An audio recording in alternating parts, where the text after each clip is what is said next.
Hello everyone and welcome back to the channel. Welcome back to another video about the upcoming international series in the Southern Hemisphere between New Zealand and Wales, Australia, England and South Africa and Ireland. Now a few days ago we had a look at the three home teams for these series, and we've had a look at a preview as who I think is going to win these matches. A piece I forgot to go on about and something you reminded me about that I had missed out so far was a look at the visiting sides. Of course, how could I forget?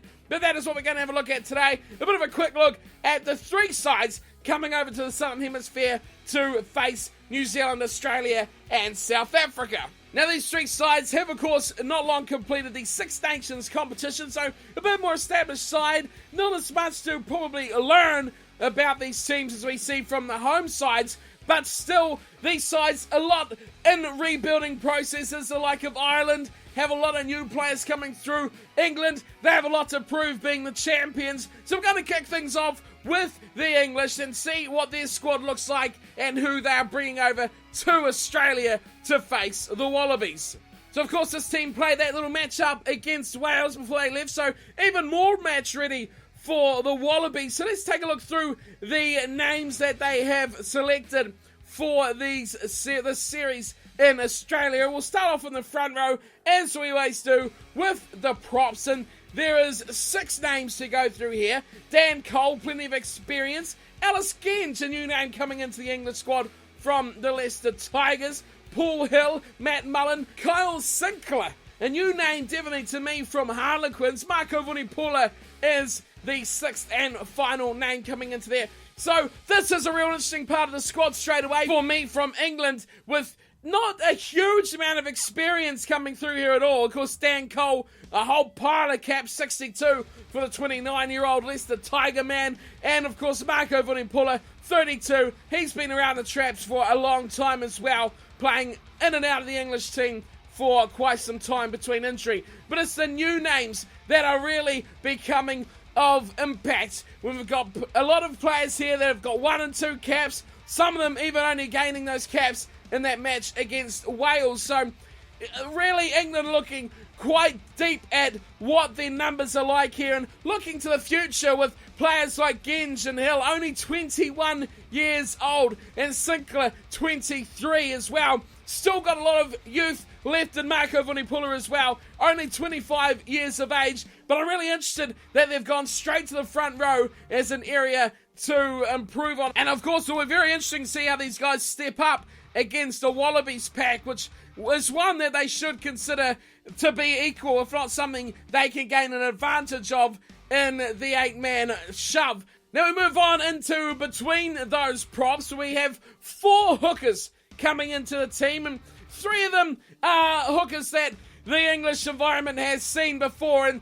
players who have been fairly early identified as the future in the middle of the front row. Those 2 are, of course, Luke Cowan-Dickie and Jamie George. Not many caps between them. The other 2 on the team, Dylan Hartley, of course, captain and mass cap collector as well, with 72 from the Saints. The other name in the team is Tommy Taylor from Wasps. Now, there's a real interesting call. A new name coming in. Not as young either as George or Cowan-Dickie, but someone obviously Eddie Jones has recognised as a talent for the future. It'll be interesting to see if he gets any game time, let alone has any impact on this series for England. But I think they're pretty well covered there. 3 pretty decently proven hookers in the squad. They should be nicely covered. Right, we move to the second row quickly, moving on, and we have, well, 5 locks named, but if you've been following the recent news, one of them, is he considered a lock anymore? Of course, Dave Atwood is there, George Cruz, Joe Launchbury and Courtney Laws, exceptional second row options, but the other one listed there is Maro Itoje. Now, there's been a lot of talk of him moving into the back row and taking the place of Chris Robshaw for some or any of these matches. Now, that's an interesting call, is how you adapt, but at least you know he's going to be a very good line-out option if required. I think it's something that he's really based his game around and built his game towards as well, moving from the second row to the back row. We know he's a very good player, very capable, and one who, if he keeps his standard up, will have a long career with England as well. But keeping on with the others who are actually locks in the squad, I mean, there's plenty of cover and plenty of experience that have been in this England team for a while. I mean, Atwood, Cruz have been there quite some time, 23 and 15 caps. Now they're getting to be experienced internationals. And then Launchbury and Laws, I think they are two of the best second row options going around the world at the moment, maybe only beaten by what South Africa offer. The All Blacks may match that somewhat, possibly at a stretch with Retallick and Whitelock, but I think Launchbury and Laws are definitely two world-class options in the second row for England. So speaking of the back row with Atolje just before, the others who will be competing against them for those spots will be Jack Clifford, Taimana Harrison, James Haskell, Matt Kivcic, Chris Robshaw, of course, and the number 8, Billy Vunipola. So England have some real future cover here in the back row, and I'm really impressed by the amount of youngsters in this forward pack from England who are, you know, historically a team that really likes to pump out the old guys who just toil and toil away, rain, hail or shine. Now they're getting some excitement, some youth, some real spark into this team, and I think that's all down to really Eddie Jones, who has identified who he wants to pursue throughout his tenure with the English team. Of course, Jack Clifford is one who's been around the scene for a while now, moving his way in through the ranks, getting into England through Harlequins. A few new names there as well, but you've got to look at the likes of Haskell, the old guard really.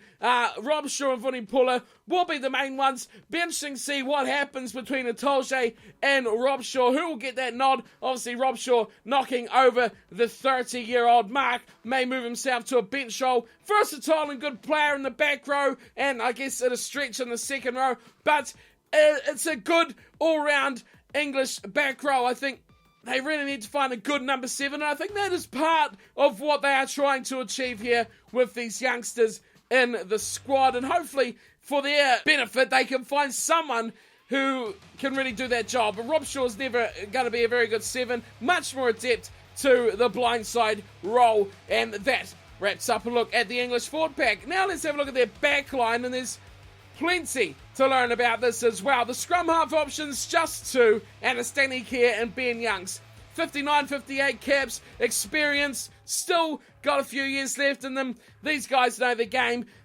Very different players. Kerr, the more exciting, sparky player. Young's more conventional, do the job properly. A bit of a stronger kind of runner, almost like they call that cliche of another back rower. But hopefully we'll see some more of Kerr and what he can actually spark in this back line, which has some absolute talent throughout it. You'll be wanting to look at your fly halves, Owen Farrell and George Ford again. Easy to really put these guys in the number 10 jumper. Either could start. A lot of talk about George Ford recently over his kicking. I don't think that needs to be a worry at all. They need to look at these two and what they can offer. Again, are we going to see that 10-12 Ford-Farrell combination, or are we going to look to the centres, who we'll have a look at now, who can get the job done? Luther Burrell, Elliot Daly, Ollie Devoto, Jonathan Joseph, Henry Slade, and Ben Teo. So there's plenty of options. Again, a lot of youth, but are we going to see them play? Now, you've got to look at the English options here. We know players like Burrell are definitely capable. Jonathan Joseph as well. Henry Slater's, I'm surprised he's only got 2 caps, considering how much he's been bandied about to play in this English centres option. Is he going to get some game time here against Australia? I mean, if they do put one of their fly halves at 12, it really does cut down their options for ball runners like Joseph in that midfield. So they need to look at their options here and what sort of game that England really wants to play. I'm interested to see what new guys in here like Devoto have to offer. Ben Teo, a lot of talk about him, whether he's going to play for Australia, is he going to play for England? Whatever, just get on the field, let's see what you've got to offer before you go talking the big talk. So I want to see these new guys. Elliot Daly, I mean, he's been talked about being the great future of English rugby, but we haven't seen much from the man from Wasp, but plenty of excitement in there that can break a game open. I'm really looking forward to see something from Burrell as well. I do rate him as a good player, but ultimately for me, I would like to see a combination that has Slade at 12 and possibly someone like Burrell at 13 or Joseph at 13 to get that kind of the option as a backup kicker and Slade and the hard running of a Burrell or Joseph at outside centre. But who knows what way Jones will go. He's much more onto it than I am, of course. The wing options, there is 3 wing options here. Jack Noel, Anthony Watson and Marlon Yard, the 3 coming into the team.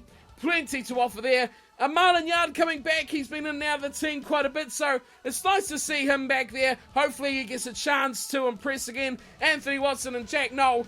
I mean, Anthony Watson is a freak. I just love watching this guy play. He's so hard to bring down. He's so hard to catch. He's very elusive and dangerous ball runner. Of course, 2 fullbacks in the team, Mike Brown and Alex Good. What are we going to see from Mike Brown this season? I mean, he's so good sometimes, and then others he is so bad. I hope for England's sake they can find what Mike Brown's ticks and how they can get him to perform at his best more consistently. And Alex Good, what this man would give for a consistent run in this English setup would be very interesting to see. But again, I expect he'll start behind Brown and see how form takes him from there. Good, maybe getting some chances off the bench. Okay, so that wraps up what England has to offer in this team. Hopefully we get a good series between them and the Wallabies. But now we're going to move on and take a look at the Welsh squad heading over to New Zealand. And they've already had some injuries as well. The 35-man squad named on the 10th of May had a few changes. Dan Lydiard, one to be ruled out after that match against England. And then cover required to be coming from Aaron Jarvis for Paul James. So I already think the loss of Dan Lydiard could be quite big for the Welsh squad, who do rely on their very good back row to get the job done. We'll kick things off again in our front row, where the Welsh have named a whole pile of props. 7, I think, if my math serves me correctly here. Of course, the one, Paul James, is possibly not in the squad due to injury. In or out, Aaron Jarvis has been called up in his place. We have Githin Jenkins, Rodri Jones, Samson Lee, Thomas Francis and Rob Evans. Now this is Wales have been selecting these guys for a while. There's no real surprises in this team. There's players that have been in and around the squad for a long time, and the experience, of course, of Jenkins will be priceless. 124 caps. The man has been around for a millennium. That's how long it feels like anyway. But the rest of them, like, I'm really impressed with the likes of Samson Lee. I think could be a great player if he sticks at this level for a long time. So young as well, only 23. There's no question that Jenkins will be starting this match. He has to be starting his experience. And you got to say Paul James would have normally, but I do hope they go with a youngster like Samson Lee, who could really prop up this front row. In the middle of those props will be the hookers, of course. 3 selected: Ken Owens, Christian Dacey and Scott Baldwin. Now these guys have been around for a long time as well, especially Owens and Baldwin. No problems there with this Welsh front row. I think it could compete, but it's not going to blow the world away, is it at all? We move on to the second row. Jake Ball, Luke Charteris, Brad Davies and Alan Wynne-Jones. Again, I really like the look of the second row. Alan Wynne-Jones, the possibility to bring up 100 caps, bit of support. I mean, you could name any of those 2 in the second row, and personally, I think they would definitely be up to the task. Jake Ball falls into the Samson Lee category for me. Young and looks very, very good. They need to stick with him, get him more game time. And those 2, of course, both from Scarlets, have a job to do. And they are definitely good enough for the future of Wales. Alan Wynne-Jones, the stalwart. It's hard to believe he's only 30 years old. But a very good second row. Much like England in this circumstance.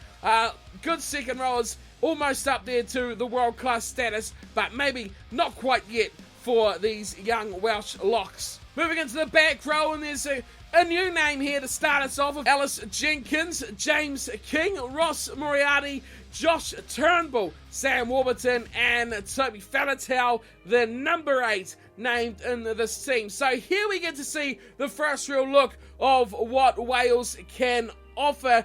and then their new players coming up. Of course, Jenkins wouldn't be there if Lydiard was, which wouldn't have made this as really exciting to see these new players come through. But the likes of Turnbull, Moriarty, I've seen some good videos about what this young man can do.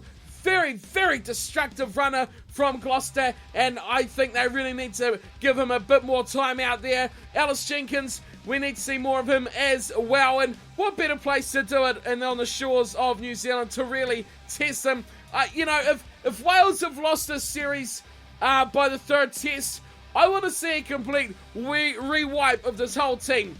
I want to see the Moriartys out there, the Jenkins. I want to see the players with no caps. I mean, Rob Evans, I want to see him out there. I want to see Dacey out there as well. Jones, there are plenty of players who need to get out there and have some more game time. One cap doesn't seem like much, but a cap where they play 60 minutes is a lot better than coming on for 15 at the end. And it will really give the experience a big boost. Key men in the back row, you've got to look at Warburton and Faletau. They are massive. Really will miss Lydiard in their back row as well, but they're going to have to look elsewhere for good cover in his absence. Okay, so that's the forward pack done. Let's have a look at the back line, and we have the scrum halves up first, and I think they're very, very well covered here in the scrum halves. On paper, this Welsh side actually looks really, really good, but they just haven't seemed to perform to their expectations of ability recently as well. Gareth Davies, Rhys Webb, and Lloyd Williams, three players who have performed nicely in the past. Gareth Davies, Rugby World Cup was just huge. And Rhys Webb is a real live wire around the base of the breakdown as well. So I'm expecting to see a bit more of him. Lloyd Williams, the most experienced scrum half as well in this team, yet only 26 years of age. Well covered there at scrum half. What can they offer outside that? Dan Biggar, Reece Priestland, two very, very good fly halves. And even Gareth Anscombe, is he a fullback? Is he a fly half? Is he a centre? Is he a wing? No one really knows what Gareth Anscombe offers, and I still don't really know what he offers Wales as well, apart from some versatility. So we're not even going to really cover him at all. I don't think Gareth Anscombe is really international quality. Good cover in a squad, off the bench, okay, I can understand that. But he's not a game winner. He's not a big game player at all. The ones they need to concentrate on are Biggar and Priestland. They're the game winners. I mean, Dan Biggar, isn't he become just a superstar of rugby now after the Rugby World Cup? I expect big things from him. Priestland's got some catching up to do, but I think the competition between them will be great for Welsh rugby. The centres. Now, this is where I think Wales could cause some problems for the All Blacks. This is really the only place they can target, and they got Jonathan Davies and Jamie Roberts. They're going to be the key too. Tyler Morgan and Scott Williams are there as well. Scott Williams has a few caps under his name, but very much a versatile player in this back line. Tyler Morgan, just 3 caps to his name, 20 years old. Exciting prospect, isn't he, for Wales from the Dragons. Now, they need to find a way to attack this All Black centre pairing, and they need to do it somehow through Davies and Roberts. They're the experience. They need to get the job done. I do hope to see some of the other two, though, especially the youngster Morgan in the centres. Out on the wings, Halem Amos, another one. Very young, but so explosively talented. Tom James, George North, he's key. Eli Walker. Now, Eli Walker, you've got to feel sorry for him. Injury is so often spoiled what could have been already a few caps on his international career, but not yet for him. Again, George North, he's the key. Halem Amos, I'll be interested to see if he actually starts on the wing. It could be quite nice to see him getting an opportunity. The youngster, he's got the speed, he's definitely got the talent, but where else do they look to? Are they going to play one of the fullbacks on the wing? Matthew Morgan, Liam Williams. Who's going to start in the 15 jumper? Is that where Anscombe's going to come into the team? I certainly hope not. For the sake of Wales, they need to find some other talent here. They've got much better players who are attacking threats than Anscombe, who's just a safe player, almost that journeyman. As you can probably tell, I don't rate him too highly. But plenty of talent in that back three. George North, though, has to be the leader. 61 caps and only 24 years of age. He is just an amazing player for Wales. And that does wrap up the Welsh squad. It looks a very nice squad on paper, and I think they could do well to upset the apple cart a little bit and give the All Blacks a bit of a run for their money if they can play well enough. Okay, we're going to quickly move on here to Ireland and have a look at their squad, and who have a tough task against South Africa as well. Now, a quick look over this team already, and we can see that there's a lot of youth coming through this Irish team, which is brilliant because they really need it. Again, they're in a bit of a transitional phase as well, and I think this is where it needs to come up for them. They need to blood some youngsters, and hopefully they can put in some committed displays and make the world stand up and notice Ireland again, who very recently were a great side that have fallen off the pace. Starting off in the front row, and we have some new names here as well. Just 5 props named. The usuals are there, the likes of Mike Ross, Jack McGrath, and David Kilcoyne. But there's a couple of new names there as well. Furlong, we know he's been there before, very young. He's been in and around this Irish scene for a while. But a new name along with him, similar age, very young, just 24 years of old, Beelum, coming in from Connacht. It's amazing how long Mike Ross keeps on going. 36 years old, and he's still just as strong as ever. Makes you wonder just how long these front rows can keep playing. A lot of youth around them though, even the likes of McGrath, who's been around for a long time, is still only 26. So it's good depth here in the front row for Ireland. In between those props will be Richard Strauss, Sean Cronin, and Rory Best, the captain. Almost up to 100 caps is Best, and it's a much expected middle of the front row for Ireland. Moving quickly along, and the second row options have a couple of new names. Altan Delane, just 3 caps to his name, and Quinn Rue get a cap, both from Connacht. Really, after their success recently, they're becoming a group of players that can start to make an effect in international squads. Maybe you could say some of these guys should have been there before. Ian Henderson, I think this guy is a massive, massive talent. Seen him over the last couple of years. He is an amazing player in general field play. Line-out work, sublime. Alongside him will be Donica Ryan as well. A man who can definitely get the job done. He knows what it's all about. He's been there around for a long time. Devon Toner is the 5th locking option. Another with plenty caps to his name. Experience is his game. And the man from Leinster will definitely be one of the first to look at the team sheet. Good options in the second row, and with the likes of Henderson coming into the team recently, I'm excited to see what these other newcomers can offer coming in from Connacht, who have just been sublime. Almost the Leicester story of international rugby. Moving swiftly along from the second row, and we have the back row, where we have a lot of good talented players here. Geordie Murphy really come into the scene nicely. Rhys Ruddock, he's been around for a few years, hasn't really made a stand in internationals for Ireland though. And of course Jamie Heaslip is a big one who has done it many, many times for Ireland, and once again will be a big key fact for the performance of this pack. We have CJ Stander and Sean Reedy is there in there as well. Stander with 5 caps to his name from Munster, but the new man, Reedy from Ulster. No caps, not the youngest player in the team either, but we'll be looking to make an impact in a late flurry of international caps for this man's international career. Good cover along the back row, I think, but Heaslip is going to be key. Geordie Murphy as well, I'd expect to make a big impact on this series for Ireland. Now onto the back line of this Irish team, and amazingly, they were absolutely smashed for injury following the Pro 12 Grand Final that's seen 4 really key players, and 4 players you could almost consider first teamers, especially 2 or 3 of them definitely. Luke Fitzgerald, Dave Carney, Rob Carney, and Jonathan Sexton all ruled out following that Grand Final. So they have been replaced obviously in this team which will be going through, but big losses to lose those sort of players heading into a big test series like this. So we'll start things off with the scrum halves, and there's 3 named here: Owen Redden, Connor Murray.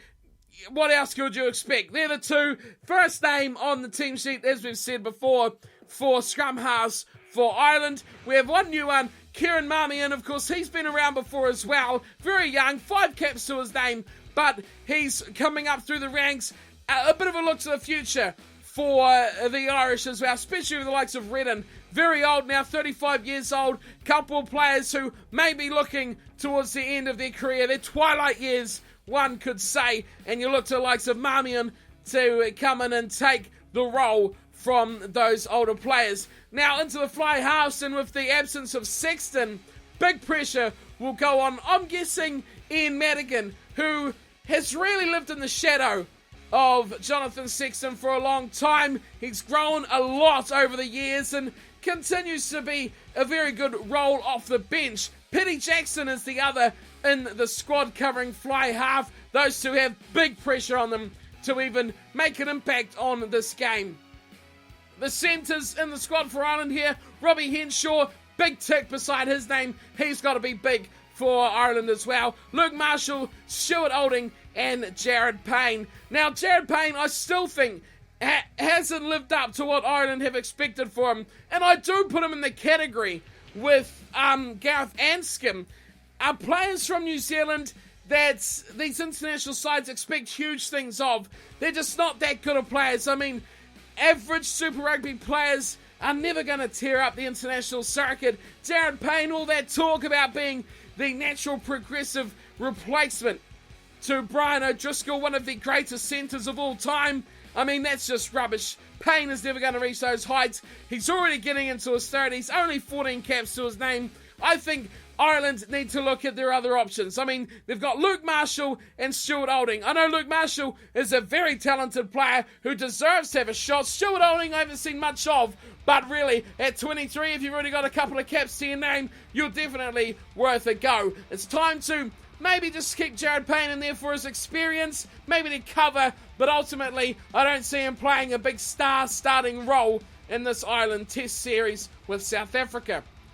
Wingers in the squad, Keith Earls, Craig Gilroy, a new one coming into the team following those injuries, Matt Healy, Andrew Trimble, so a couple with a lot of experience, of course, Earls and Trimble, but it's Gilroy, amazingly, has just 6 caps. Now this guy has been brilliant for quite a few years, yet only amassing 6 caps is quite surprising as well. Matt Healy, another one from Connacht, who has stormed their way into this Ireland team, and deservedly so as well. He'll get maybe his first cap on the wing. He is 27 years of age and has a real chance to make his mark on international rugby. Of course, with all those injuries, likes of Rob Kearney, cover at the back, now we have a new man who will be the only fullback actually named in the squad, and that will be Tiernan O'Halloran. Now, the man from Connacht, 25 years of age, uncapped. Will they throw him straight in to the white-hot cauldron in South Africa with the number 15 jumper on his back? Where else do they look, though? That is the question. Are they going to play someone like Earls or Gilroy, maybe at fullback? Where do they find their fullback if they don't stick the faith in O'Halloran? They've put him in the squad with the real opportunity as being the only outright fullback in this team. Do they stick with that man? I hope they do. I hope to see O'Halloran in the number 15 jumper for that first match against South Africa. It's make or break time, and these guys from Connacht, they know all about pressure. They know about rising from the depths as the underdog, and they've done it all season. Now it's time to do it with the green jumper of Ireland on your back this time, and not Connacht. Alright, so that's a quick look through the Irish squad as well, and all 3 of them. Goodness me, there's a lot of names, a lot of players to have a look through there as well. But let me know your thoughts on the squad. A lot of changes could possibly still go through between now and when these series kick off. So I'm interested to see what everyone thinks, who is going to win, who is going to perform well in these up-and-coming test matches. So let me know your thoughts in the comments below. And as always, I'll see you again very soon for plenty more rugby content with the review of the weekend's matches coming next week as well. And hopefully a very good weekend of international rugby. But until next time, thanks for tuning in and watching. And I'll see you when we meet again. Take care.